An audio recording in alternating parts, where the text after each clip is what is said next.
আল্লাহ বলবেন নবীর ফারাসাক, মাথা তোলেন, আর কাটবেন না। বিশ্ব নবী মাথা তুলবেন।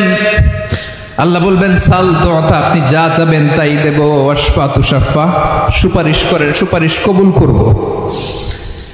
বিশ্ব নবী বলবেন আল্লাহ, ওই স্পেশাল দোয়াটা দুনিয়াতে করি নাই, আজকে আমি তোমার দরবারে দাঁড়িয়ে কিয়ামতের দিন ওই দোয়াটা করছি। আল্লাহ, আমার যে উম্মতের হৃদয়ে যাররা পরিমাণ ঈমান আছে, আমার একটা উম্মতকেও তুমি জাহান্নামে ঢুকাতে পারবে না। আল্লাহ, তুমি আমার গুনাহগার উম্মতকে বাঁচাও। বিশ্বনবী দৌড়ে দৌড়ে নামাজে যেতে নিষেধ করেছেন। ইদা উকিমাতিস সালাতু ফালা তাতুহা তাসআউন ওয়া আতুহা তামশুন আলাইকুম বিস-সাকিনা ফামা আদরাকতুম ফাসাল্লু ওয়া মা ফাতাকুম ফাআতিমু।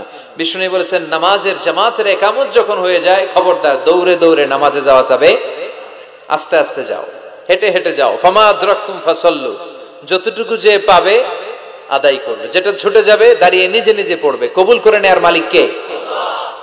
নামাজের জামাত দেখে দৌড় দিবেন, কিভাবে যাবেন? আস্তে আস্তে। আপনি দৌড়ে দৌড়ে গেলে আপনার ব্রেথ ইন ব্রেথ আউট, হাঁপানির ব্যারাম হবে। নামাজে যদি আপনি হাঁপাতে থাকেন, এটা সুন্দর লাগবে? আপনি কার সামনে দাঁড়াচ্ছেন? সব রাজার বড় রাজা, মহারাজা, চিল্লা এখন ঠিক কিনা? তার সামনে দাঁড়িয়ে হাঁপানির ব্যারাম দেখানোর কোনো সুযোগ? ধীরস্থির ভাবে যাবেন। যে কোনো সময় দোয়া করলেই কবুল হয়, ঠিক কিনা? বিশ্বাস আছে নাকি একটু সন্দেহ সন্দেহ লাগে? যে কোনো সময় ডাকলেই তিনি শুনে, তবে ডাকার কিছু স্পেশাল টাইম আছে, ওই সময় ডাকলে বেশি শুনে। সুবহানাল্লাহ কোন? এর মধ্যে একটা টাইম হচ্ছে ওয়াক্তা সাহার, সাহারির সময়, তাহাজ্জুদের সালাদের সময়। তাহাজ্জুদ পড়েন তো আপনারা? আওয়াজ নাই, এবার ধরা খাইছে। হুজুর ফজরই পড়তে পারি না, তাহাজ্জুদ কেমনে পড়বো? মাঝে মাঝে ট্রাই করো।